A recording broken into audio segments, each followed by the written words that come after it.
காரைக்காலை சேர்ந்த முகமது அப்துல்லா யூஏயிலேருந்து கேட்குறார்.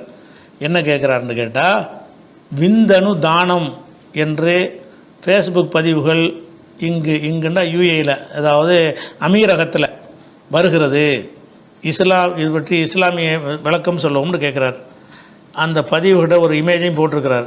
இந்த இமேஜ் தான், இந்த இமேஜ் பாருங்கள். இல்லை என்ன வருதுன்னு கேட்டால், தேவை உள்ள குடும்பங்களுக்கு ஒரு ஹீரோவாக இருங்கள், விந்தணு தானம் செய்து, ஏஐடின்னா துபாயுடைய நாணயமா, அமீரகத்துடைய திர்ஹம் நினைக்கிறேன், ஏஐடி 2000 முதல் 3500 வரை சம்பாதிக்கலாம், எளிமையான மாற்று வழி, பாதுகாப்பான இதுன்னு போட்டிருக்காங்க. விந்தணு தேவை எதுக்கு தேவையா, அதாவது நல்ல பெண்கள் புள்ள பெறுறதுக்கு பாதுகாப்பான விந்தணு தாயாக மாற எங்களுக்கு உதவக்கூடிய ஒருவரை நாங்கள் தேடுகிறோம் அப்படின்னு சொல்லி ஒரு விளம்பரம் வந்துக்கிட்டு இருக்குதான். அதாவது பெண்களுக்கு புருஷன் மூலமாக புள்ள இல்லைன்னா என்ன செய்வாங்க, எல்லா முயற்சியும் பண்ணி பார்த்துருப்பாங்க, அப்பவும் இல்லை. அப்போ என்ன செஞ்சிருவாங்கன்னா, உங்கள் கணவருக்கு அந்த உயிரணுக்கள் ரிப்போர்ட்டில் நில்லுன்னு வந்துருச்சு, கம்மி இல்லைன்னு வந்துருச்சு, 0ன்னு வந்துருச்சு. அப்போ உயிரணுவே இல்லைன்னு சொன்னால் அவர் தாம்பத்தியத்தில் ஈடுபட முடிஞ்சாலும் எது முடியாது, குழந்தை உருவாக முடியாது. அப்போ குழந்தை உருவாக முடியலைன்னு என்ன செய்வாங்கன்னா, அவங்க பலவிதமான மருத்துவர்கள்லாம் போய் அலசி ஆராய்வாங்க. இப்போ நவீன காலத்தில் என்ன செய்கிறாங்கன்னா, உங்கள் கணவருக்கு அது மாதிரி இல்லை என்று சொன்னால் வேறு ஆட்களுடைய விந்திலிருந்து உயிரணுவை எடுத்து அதை உங்கள் கருவறையில் செலுத்தி உங்களை தாயாக்க முடியும், அதுக்கு மருத்துவத்தில் இடம் இருக்குது என்று உலகம் முழுவதும் அதை செய்கிறாங்க. அந்த ஆலோசனை யாரோ கொடுத்துருப்பாங்க போல இருக்குது.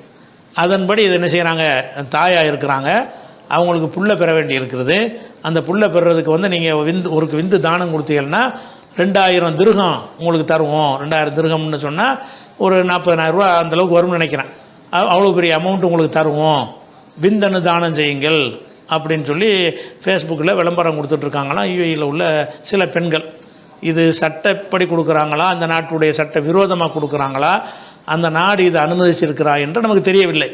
இருந்தாலும் மார்க்க அடிப்படையில் சொல்வதாக இருந்தால், இந்த ஒருத்தனுடைய விந்தை எடுத்து இன்னொரு பெண்ணுடைய கருவறையில் வளர்க்கிறதுக்கு மார்க்கத்தில் அனுமதி இல்லை.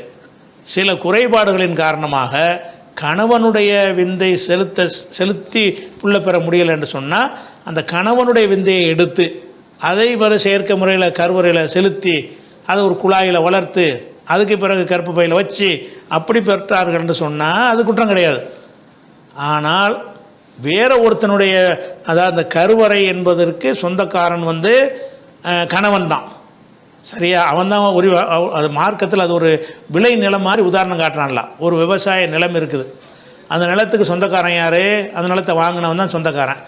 அந்த நிலத்தில் உங்கள் நிலம், அது உங்கள் நிலத்தில் அடுத்தவன் பயிரிடக்கூடாது, அதுக்கு இடம் கொடுக்க முடியாது அப்படின்னு ஒரு உதாரணத்தின் மூலம் நல்லா வளர்க்குறான். இப்படி நிசாவுக்கும் ஹர்சுல்லக்கும் 223 வசனம், உங்கள் மனைவியர் உங்களுக்கு விளை நிலம், ஃபத்து ஹர்சக்கும் அன்னாசத்தும், உங்கள் விளை நிலத்தில் நீங்கள் விரும்புகிற மாதிரி பயிரிட்டு கொள்ளுங்கள் அப்படின்னு நல்லா சொல்கிறான். அப்போ ஃபஸ்ட்டு கவனிக்கிற என்னன்னு கேட்டால், இவனுக்கு தான் விளை நிலமாக இருக்கணும். இப்போ வேற ஒருத்தனுடைய விந்தை தானம் பெற்று அதை இந்த கருவறையில் சேர்த்துட்டாங்கன்னு சொன்னால், அப்போ இவங்க இன்னொருத்தனுக்கு சொந்தமான ஒரு வயலில் இன்னொருத்தனுடைய பயிரை பயிரிடுறாங்க, அந்த குற்றம் வந்துடுது. இந்த வசனத்தின்படி அது குற்றம் மார்க்கத்திற்கு தப்பாக போயிடும். அப்போ நீங்கள் என்ன செய்யணும்னா, உங்களுக்கு குழந்தை பெறுவதற்கு அந்த கணவனால் முடியலை என்று சொன்னால், நீங்கள் உங்களுக்கு அது குழந்தை தான் வேண்டும் என்று சொன்னால் ஹலாலான இஸ்லாம் சொல்ல வழிமுறை இருக்குது. சந்தோஷமான விவாகரத்து வாங்க, விவாகரத்துக்கு பிறகு வேறு ஒருத்தனை கல்யாணம் பண்ணிக்கிட்டு என்ன செய்யுங்க, அதுக்கு முயற்சி பண்ணி அப்படி குழந்தை பெற முடியும். இவனுக்குத்தான் மனைவின்னு இருக்கணும்னு புள்ள பெற மாட்டான்னு தெரிஞ்சுக்க அவனுக்கு ஏன் விரும்பியாக இருக்கணும். அவனை விரும்பக்கூடிய பெண்கள் நிறைய இருப்பாங்க, நிறைய புள்ள பெற்றிருப்பாங்க, இனிமேல் குழந்தை தேவையில்லை, ஒரு ஆண்மகனாக இருந்தால் போதும்னு நினைக்கிறவங்க இருப்பாங்க. அப்படி பண்ண அவங்க கல்யாணம் பண்ணிட்டு போகிறான். அவனுக்கு ஏற்றவாறு ஒரு பெண்ணை அவன் கல்யாணம் பண்ணிக்கிறவான், அவங்களுக்கு ஏற்றவாறு ஒரு ஆணை நீங்கள் கல்யாணம் பண்ணிக்கிறணும். அப்போ கல்யாணம் பண்ணி கணவன் மனைவிங்கிற அந்த உறவுக்குள்ளே கொண்டு தான் நீங்கள் குழந்தை பெற முடியும். அப்போ விந்தணு தானம் என்பது இஸ்லாத்தில் ஹராம். அது விந்தணு தானம் கணவன் மனைவிக்காக கொடுத்தல், அது ஒன்று தான் மார்க்கத்தில் கூடும். கணவன் மனைவிக்காக கொடுக்கறதுன்றது எப்போ வரும்னு கேட்டால், சில 2 பேருமே பிள்ளை பெறக்கூடிய தன்மையில் இருப்பாங்க, சில குறைபாடுகள்னால அது 2 மேட்ச் ஆகாமல் இருந்துக்கிட்டு இருக்கும். அதை வந்து விந்தனை தனியாக எடுத்து முட்டையை தனியாக எடுத்து ரெண்டையும் ஜாயிண்ட் பண்ணி அதை ஒரு அளவுக்கு வளர்த்து அப்புறமேல கருவறையில் வச்சு அது மாதிரி செய்கிறதுல வந்து இந்த யாருக்கு சொந்தமோ அவங்க தான் அது பிள்ளைக்கு சொந்தமாக ஆக போகிறாங்க. இப்போ இந்த மாதிரி விந்தணுவை இன்னொருத்தனுடைய விந்தணுவை நீங்கள் பெற்று நீங்கள் அதன் மூலம் ஒரு பிள்ளை பற்றிகள்னா அந்த பிள்ளைக்கு அப்போ யார்? எந்த ஒரு பிள்ளையாக இருந்தாலும் உங்களுக்கு தகப்பன் வேணும்ல. தகப்பன் யாரை சொல்லுவீங்க? இவனை தான் சொல்லுவீங்க. யார் பேரலையோ யார் புருஷனாக இருக்கானோ அவனை தகப்பம்பிங்க. அப்போ இன்னொருத்தன் பிள்ளைய இன்னொருத்தனுக்கு சொந்தம் கொண்டாடுவது மார்க்கத்தில் கூடுமா? எவனோ ஒருத்தனுக்கு அந்த எவனோ ஒருத்தனுடைய விந்துக்கு அந்த குழந்தை பிறக்குது என்று சொன்னால் அவன் தான் தந்தைன்னு ஆகுறான். அவன் தந்தைன்னு இப்படி ஆக முடியும் கல்யாணம் பண்ணாமல்? அப்போ நீங்கள் என்ன செய்யணும், இந்த மாதிரியான முறையில் வந்து கணவன் மனைவி தவிர அது மாதிரி இப்போ சில பேர்கள் என்ன செய்வாங்கன்னா பெண்களுக்கு அந்த தன்மை இருக்காது.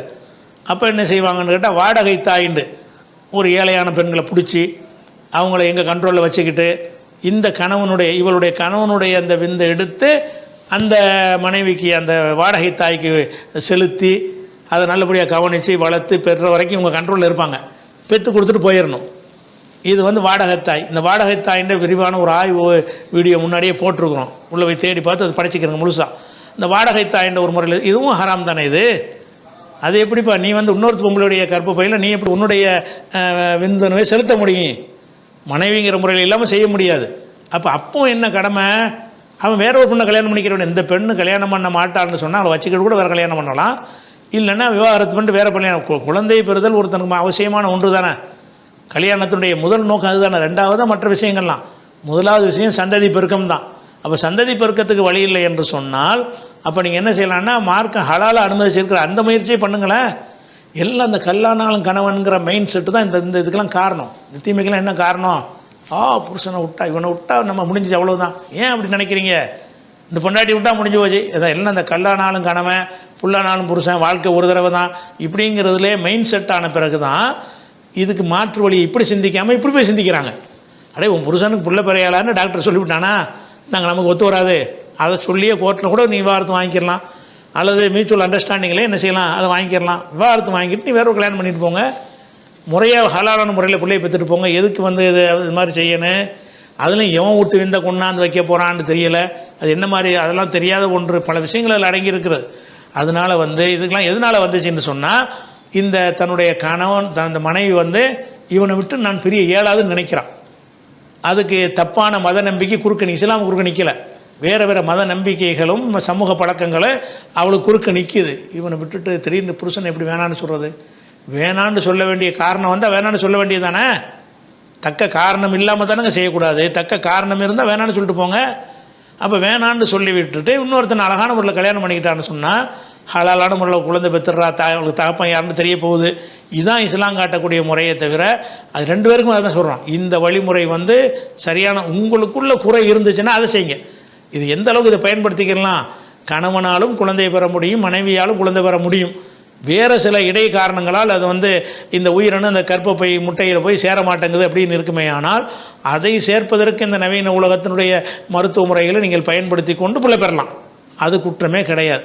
அது அல்லாமல் இவளுக்கு புள்ள பெற தன்மையே இல்லை, முட்டையே உருவாகாது, அல்லது அவனுக்கு விந்தணுவில் உயிரணுவே இருக்காது. இப்போ நீ வந்துக்கிட்டு என் பொண்டாடி புருஷன் இருக்கலாம், புள்ள தேவையில்லைன்னு முடிவுக்கு வந்தால் இருக்கலாம். புள்ள என்னதுக்கு நம்மளே ஒருத்தர் பிள்ளையாக இருந்துக்கிறோம் அப்படிங்கிற அளவுக்கு நீங்கள் போயிட்டீங்கன்னா அதுவும் பிரச்சனை இல்லை. ஆனால் உங்களுக்கு ஒரு குழந்தை தேவைன்னு இருக்கிறது, இவர் வழியாக கிடைக்காது, இவள் வழியாக கிடைக்காது. இப்போ உங்களுடைய முடிவு என்ன? மார்க்கம் ஹலாலாக்கி இருக்கிற வழியை நோக்கி போக வேண்டியது தானே. அதை செய்யாதனால இந்த விலை வந்திருக்கானா. எனக்கு தெரிஞ்சு துபாயில் இதை அனுமதிக்க மாட்டாங்கன்னு நினைக்கிறேன். நான் தேடி பார்க்கல. யூஏயில் தான் விளம்பரம் கொடுக்குறாங்கிறீங்க. விளம்பரம் அப்படி வந்து இன்னொருத்தனுடைய விந்தை செலுத்துறதை வந்து நவீன காலத்தில் உள்ள உலமாக்களும் ஏற்றுக்கிறல. அது என்னென்னு தெரியல. நீங்கள் எப்படி விளம்பரம் பண்ணுறாங்கன்னு தெரியல. ஆனால் இது மார்க்கப்படி தப்புது, அவ்வளோதான்.